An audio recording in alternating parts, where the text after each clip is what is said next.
my name is Jenna and today we are talking all things 2019. 2019 is over. Today is January 1st, 2020. That is insane. 2019 went by so fast, so much happened that year, and I cannot wait to go down memory lane with you guys. When I was writing out sort of everything that happened each month, I sort of kept going back and being like, did that really happen only this year? It's just insane, and I can't believe that it's over and now we get to explore 2020. We get to explore a whole new decade, which is just insane, and I think it is going to be a great year. But before we get into 2020, let's talk about all the things that happened in 2019. So I actually started my 2019 in New York City. I was still there after my exchange had finished in mid-December. I left New York, I think on the 7th of January, and moved back to Australia, and that was a really big moment for me. I'd been living in America for the past 5 months. I'd been living on my own for the past 5 months, and then I had to move back home, move back in with my parents, and it definitely took a lot of getting used to being back with other people and getting used to not being on my own again, and just getting used to Australia in general actually took some time as well. I found myself missing my life in America. I still do every now and then, but I do love Australia and I love where I am now. But it was definitely a really big move. I didn't think it was going to be as big as it was to move from America back to Australia, but it was. It definitely was. Coming into February, I hosted Vardasia Week with the lovely Casey from the channel Books K. This was a 7-day week full of videos, all in celebration of Vardasia, the 5th and final book in Lynette Noni's Akane series. We had so much fun filming these videos for you guys. I absolutely loved them. I sustained a very powerful finger injury while baking an apple pie, and it was just such a fun week, and it was a weird week as well because it was the last book in the Madoran Chronicles. I don't know how to feel about that. That series in particular meant so much to me. It was the first series that I got to work with authors and publishers. I was a critique reader on that series, and the fact that it's over sort of, for me even, was a part of my life that's over, so that was just insane to have happen in February. Also in February, I was diagnosed with vocal nodules, which are when you have little blisters that grow on your vocal cords. Luckily enough, I did not need to have surgery to have them removed, but it did mean that I had to talk less for 3 months, so I had to take a 3-month break from YouTube. I couldn't even really film a video saying why. I just sort of disappeared for those 3 months, and that was really hard to do. It was hard to remember I wasn't allowed to yell, to whisper, to do YouTube. There was a lot of things I couldn't do during that period, but I am glad that I took the 3 months off because it did mean that I got to come back and continue on doing YouTube, which is fantastic, and I loved it. In March, I attended Kylie Minogue's Golden Tour. I absolutely love Kylie. I've loved her since I was a child, and Golden is one of my favorite albums of hers. I loved going to the concert. I couldn't sing along, of course, because I had the vocal nodules, but I still had the most amazing night getting to lip sync along to all of my favorite songs. Also in March, the film Escape from Pretoria filmed in my hometown, and I stalked the set so that I could lay eyes on Daniel Radcliffe. I did. It was amazing. I literally got off the bus from uni and I stood there for like a good hour and a half, I think, just so I could catch a glimpse of him, and it was so much fun. It was great, and I really enjoyed it, and I really enjoyed getting to see how the film was made as well. So I saw how many times they did the same scene, how many times they reset up shots and they filmed from different angles, and that was really fascinating for me. Then in April, my family and I traveled to Melbourne. We went to see Harry Potter and the Cursed Child. That was an incredible experience. I absolutely loved Cursed Child. It was so incredible to sit there and get to see the magic happen on stage. At the end of the show, my sister and I went to the stage door and we got everything signed by the cast, and it was just one of the most magical experiences of my life, and I absolutely loved it. On that same weekend, my family and I went and saw Avengers Endgame, and we saw the culmination of the however many years it had been. It had been at least 10 years or something, and 22 movies, and we got to see that culmination. It was brilliant and fantastic, and I loved it. In May, I saw the Aladdin musical, which was so much fun. I absolutely loved that, and I also got obsessed with the Aladdin film, the new one that came out. I don't know how or why I got obsessed with it, but I did. Literally, my Spotify Wrapped playlist for this year is just full of Aladdin songs. I don't hate that because obviously I loved the film, but it's just weird to look back and realize just how obsessed I actually was with it. Then came June, and in June, two of my best friends got married and I had the honor of filming the entire thing for them. Then I edited together a cute little wedding video. It was something really special and I'm really glad that I got to share that day with them. Also in June, I traveled to Hobart for the first time in many years. I think it had been 9 years since the last time I went to Hobart, but my friend Kaylee recently moved down there, so I went down to visit her and her roommate Larissa. We had so much fun. We traveled to the top of Mount Wellington, which was absolutely covered in snow. We froze while we were up there, but it was so beautiful and so worth it. We spent a lot of time together. We went to their museum that they have, which is real weird. It's a weird museum, but it was a lot of fun and it was great to see Kaylee because she had literally just moved and I don't get to see her as much as I used to, and that's really sad. But I am going back to Hobart in 2020 so that I can see her again and I'm really looking forward to it. In July, Stranger Things 3 dropped and I will never be okay again. I binged the entire series. I was up until like 5:30 a.m. that morning watching it. It was very emotional, but it was so much fun and it was such a good season and I'm really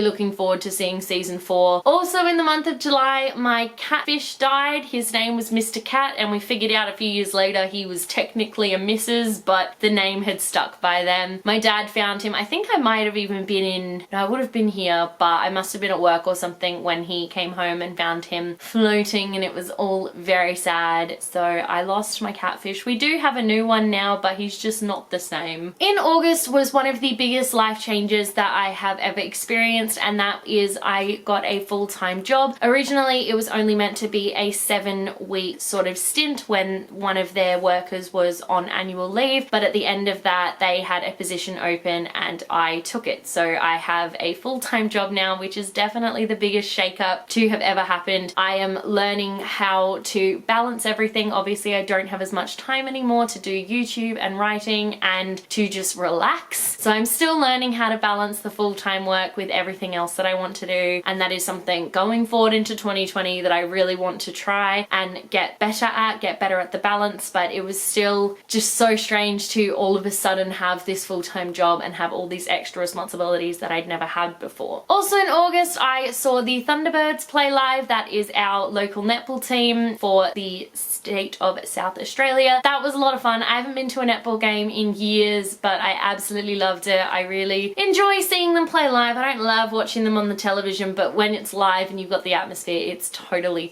different. Also this month, Descendants 3 dropped. I had a really fun photo shoot to celebrate the end of this incredible series that I am absolutely obsessed with. And lastly, in August, I saw Hugh Jackman perform live. We had seats where we were sort of up, but we weren't too far away. We could see him perfectly, and it was just the most incredible show. I cried many times. He sang so much from The Greatest Showman, so much from works that he had been in previously, and it just all around was such a fun night that I absolutely loved. So in September, I saw Heathers the Musical twice. I had friends who were in it and I loved it so much that I went back and saw it a second time. And also in September, I graduated from university.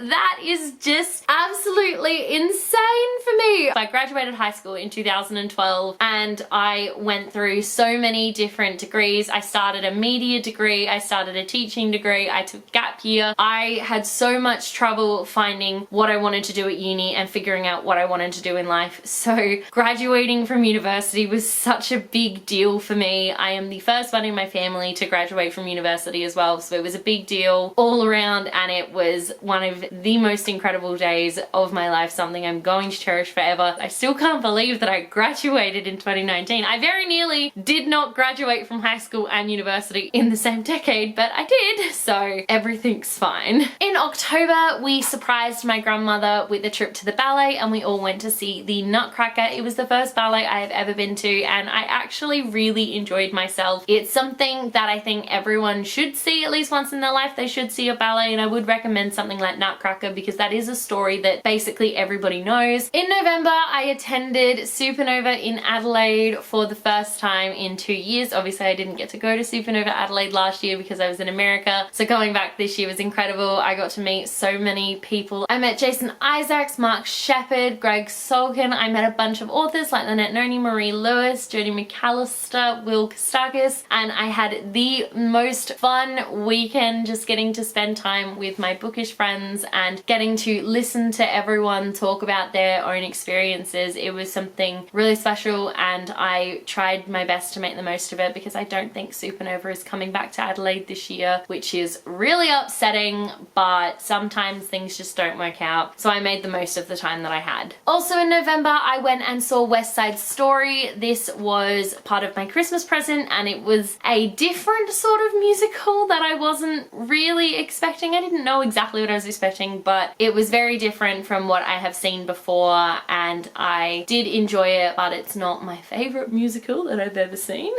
And then in December, I attended a bridal shower and a hen's night for one of my friends. She is finally getting married after a super long engagement. I am so excited for her, and I cannot wait to see the wedding. Also in December, we had Rise of Skywalker premiered. This is the final film in the new Star Wars trilogy, and it was a fantastic experience. I binge watched all 8 films in the lead up to Rise of Skywalker, and I came out of that sobbing because I loved it so much. And it's just kind of special to know that this trilogy is one that I was finally alive for all the films, and I was able to sort of appreciate them. I was technically alive for all 3 prequels, but I was 4 when Phantom Menace came out, so I don't really think that counts. But this one just felt like something really special, and I loved it. And I ended my year by watching Cats, the new film, and that was horrific and terrifying, and I wouldn't recommend it. 2019 was definitely a year of growth and of learning who I am as a person. Having the vocal nodules was something that I just wasn't sort of expecting. I've always sort of been the person who doesn't like going to the doctor because I sort of am like, well, I just have, you know, a sore throat, it's probably nothing, and I can just get rid of it with rest and whatnot. But it's definitely made me a little more cautious, especially when there is something to do with my throat now. I'm a little more cautious because I do know the vocal nodules can come back, and that's a really scary thought to think about, to know that I wouldn't be able to do YouTube again. But I'm trying now to rest my voice and to do things the right way for it. The biggest changes that I had in 2019 were the fact that I graduated from university. I still cannot believe that I graduated. This is something that I've been working towards for almost 7 years, and to know that I succeeded and I graduated is just blows my mind and makes me so happy. And the fact that I got myself a full-time job, which is something really scary because it's definitely a new stage in my life, and the job that I have, it's not creative in any way, it's not getting me closer to working in publishing, but you have to have a job because you have to have money, and unfortunately I don't earn anything from YouTube. I don't earn any money any other way, so I am working on the balance between my work life and my future work life, which is what I want to do in the future, and I'm hoping that I can really understand that balance going forward into 2020. And there you go, that was my 2019 year in review. Thank you so much for watching. Thank you for being here, for sticking with me throughout this year. I think I hit 1,000 subscribers this year. I don't actually know when I hit 1,000 subscribers. It was either in 2019 or it was at the very end of 2018. I truly don't remember at all, but I know that I have hit 1,000 subscribers, so thank you so much for sticking around, especially during those 3 months where I just wasn't posting. I know I haven't posted the most continuously and the most consistently in 2019, but I'm hoping I can change that going forwards, and I am really excited to see what 2020 brings. Let me know in the comment section below what your 2019 was like and what were some of your highlights, because I would absolutely love to know. If you like this video, be sure to give it a huge thumbs up, and don't forget to subscribe to my channel so you don't miss a thing. Stay random. Bye. It's Thursday, it's the 4th of July, it's Stranger Things 3 premiere day! This little guy would not stop staring at me the whole time we were filming. Oh, Elle! And she's even got a shopping bag! I didn't even notice!